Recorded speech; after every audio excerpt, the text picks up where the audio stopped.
Hey everyone, Scarecrow here, and today I wanted to go over how to get into Battle Craze as a beginner. I know this game can be a bit daunting with all the sides, and I really just wanted to try to hone in on the mechanics, how to build combos, the how to deal with certain matchups, etc., etc., like just how to play the game and get into it when you have no experience. So, the most fundamental basics is obviously the movement. Everyone can backdash. Those are invincible on frame 2, always invincible to throws. You have forward dash, which can be canceled into block or buttons in this game, and you can jump out of it as well. So dashes can be hard to check because by the time you even recognize it, they can be kind of in your face. Good offensive movement. Some characters can run, jumping. Jumps are a little bit hard to anti-air. They're not as floaty as you may be used to in other games, but it's important to get those anti-airs down because people will be jumping a lot. So, good to keep an eye on that. You can also super jump by pressing down and up. You can hold forward or back to angle these. These are good at getting in when the opponent's throwing out a lot of grounded options, and for potential ambiguous mix-ups with cross-ups, but they are more susceptible to anti-airs. Outside of that, some characters have specific movement, like double jumps or maybe crawls, but that doesn't apply to Elsherm, so I'm just going to leave that be. Next up for basics is buttons. You have light punch, light kick, strong punch, and strong kick. Obviously you can do these in any assortment of situations. These will be your main tools. You also have command normals. Elsherm has 2. Forward light punch, which is an overhead, and then he has forward strong kick. This is a low crushing poke, and a bit of combo filler, so it's good to keep track of how your normals work. Okay, editing crow here, I forgot. Elsherm has one more command normal I forgot to mention, and it's down back heavy kick. It's a pretty good, quick, low poke, converts into stuff. I just forgot it, and I thought I should add it here, so. There's also a variety of close normals. Sherm here has 3 with a close light kick, close strong punch, and close strong kick. These are good to keep in mind as they may have enhanced properties like giving links or being plus on block. Additionally, the way that Gatlings work is that you can go from any light. As long as it's not the same light, you can basically chain 2 lights and then into 1 strong, whether it be like this or like that. And then you can go into command normal, and then you can go into special. Throws are your standard throw. They do 12%. The OP is very much dependent on the character you're playing. Sherm here doesn't get a crazy amount, but it's still a throw. It still works. C-Tech, which is short for Craze Technique, is a special move across each character, very individualized, and contributes to their overall game plan or idea. Elsherm here has a focus attack. You can dash cancel, you can charge, and whenever it's a counter hit, it's instantly fully charged, and then on full charge, it's a guard break. This generally helps out his whole situation he's got going on with his more streamlined Shoto gameplay. Finally, there's the Craze system. These are the 3 bars above the super meter. We'll get to the super meter in a bit, but these can be spent on a various subset of things. On the ground, if you tap it, spends 1 bar to do a Craze parry. You can dash forward, back, or stay neutral, and this will always leave you at +1 unless you're a heavyweight, in which case you'll be +2. Craze parry beats basically everything except throw. If I have Sugumi here, Craze parry, I throw. Gives me a dire, which makes my throw do 18%, which is a little bit scary, but Craze parry is usually a very safe defensive choice as it's hard to blow up and doesn't have any real whiff recovery on it, so makes it pretty powerful. If you're in the air or in an actionable state whenever you press the Craze cancel button, it'll do this little effect, and it gives you time to kind of assess the situation. It's pretty good in the air as it does give you an extra jump. You can completely alter your trajectory. So if I want to go like down, I can. And it can lead to some slightly ambiguous cross-ups if you know what you're doing. But overall is primarily used as a way to avoid anti-airs or get over fireballs, that sort of thing. Also, if you throw a projectile and Craze Cancel afterwards, it only costs 1 bar instead of the usual 2, which segues perfectly into the fact that if you whiff a move, you can spend 2 bars to Craze Cancel. This isn't the most useful, but it can save you in a pinch, especially if you see that the opponent has good reactions, or if you whiff, say a DP, keep yourself kind of safe. For 2 bars, you can also Craze Cancel on block. This will give you an enormous amount of plus frames depending on the move that you cancel. You can forward dash out of this, and it will remove 3 frames of your advantage. See, that's 16, this is plus 13, but also being closer is kind of important, so it's a bit of a trade-off you kind of have to make. For 2 bars, you can also do a maneuver called a Craze Collision. This is essentially a kind of guard pressuring tool. When it hits the opponent's guard, it's going to be +1. If you fully charge it, it's going to be +7. That was slightly spaced.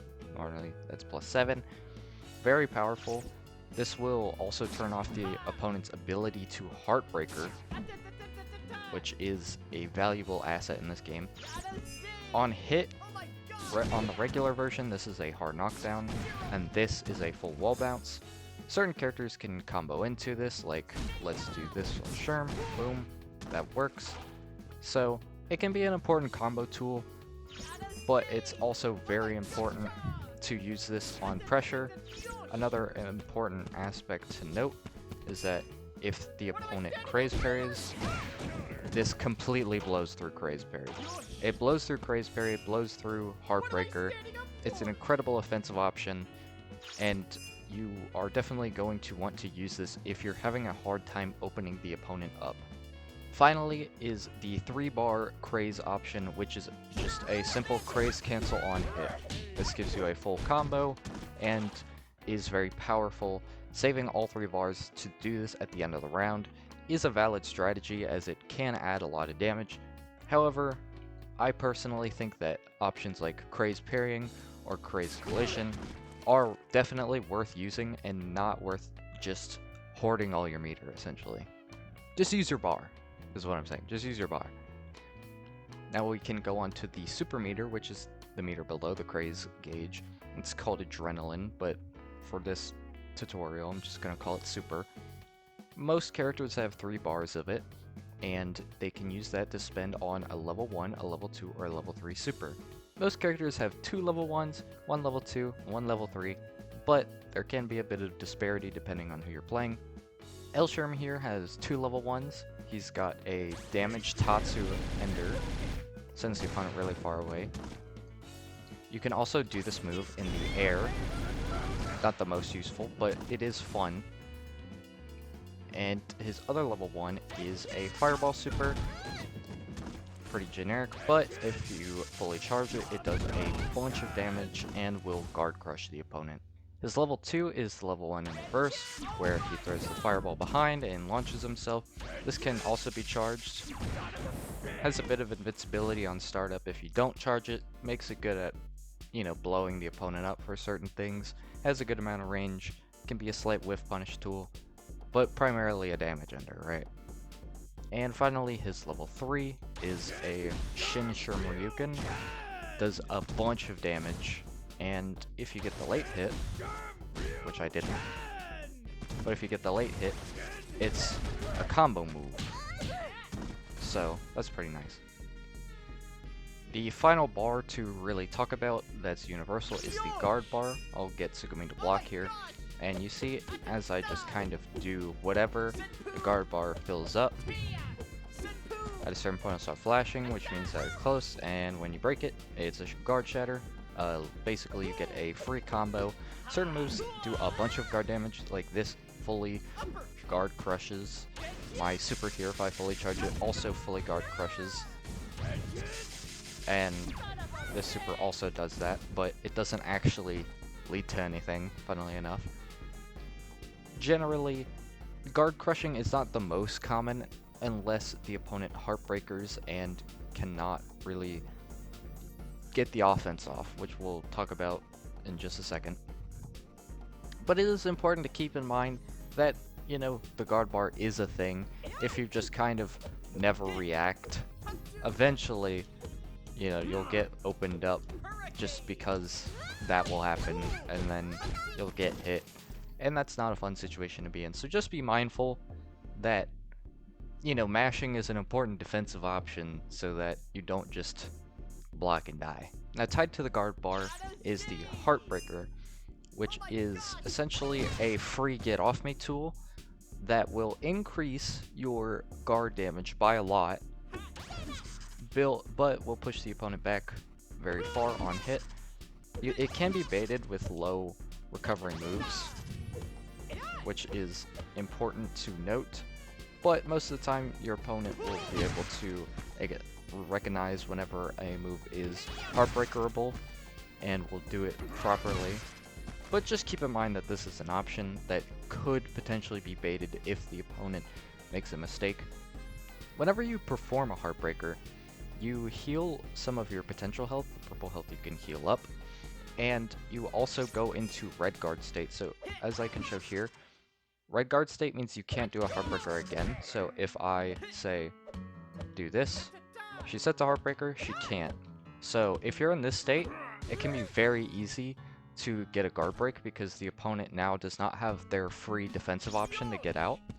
And additionally, it is important to note that Craze Collision, both versions, instantly put the opponent in this red guard state on hit or block. So this is a good defensive tool, but it can be exploited by Craze Collision, so just be mindful of that. Now, outside of that, I think it's important to talk about how to really build a combo in this game, because it's not as intuitive as it would first appear. There's a lot of concepts you might have to wrap your head around that to actually get some of the optimal stuff going. So, first things first, a lot of close normals in this game give you links. So here's my close heavy kick. As you can see, +5. Green usually means you can get something there. So if I do this, this is a pretty little solid combo. But we can do better, right?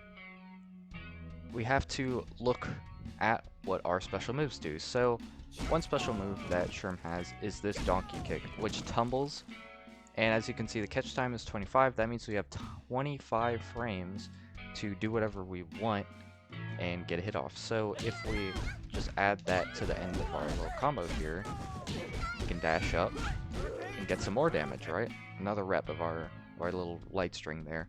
Pretty good, pretty solid.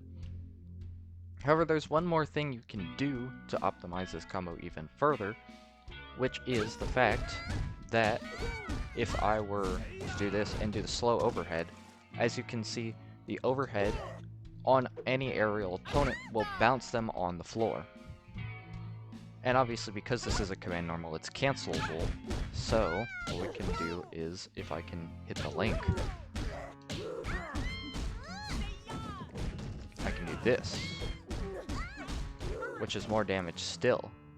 Pretty good, and it's something to definitely keep in mind that combo routing can be a little tedious because, you know, there's a certain amount of moves that will be your combo moves essentially, but you gotta consider everything you have at your disposal, and these slow overheads, you can always access them with 9 LP instead of 6 LP. Like you see here, that's chained, that's slow. You can always access these in the combo, so, you know, whenever you can, definitely try to get these off. They'll increase your damage by quite a bit. In terms of actual optimal starters, your worst starters are always going to be your lights. If I do this combo here, that does 172, but if I do this combo here, it's going to do 183. Starting with lights is generally going to take away 10 to 20 damage on your combo. However, do not disregard these. These fast pokes are kind of your best starters regardless, just because of the speed. You're not going to want to disregard these. Additionally, counter hits are important starters as well. Some moves gain the ability to combo on counter hit. So here, Sherm's Tatsu is actually a combo move on counter hit because it adds 4 frames of hit pause to whatever you're doing. I can also like off of this move now. So counter hits are important, and you don't want to disregard these either. But the main thing that most people will talk about in terms of optimal routing is obviously going to be dire counters.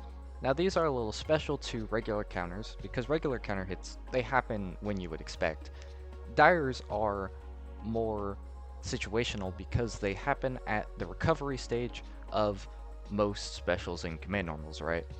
So they're not as easy to get off. However, when you get them off, they all give your specials or command normals insane crazy little benefits that are going to make your combos so much more beefy.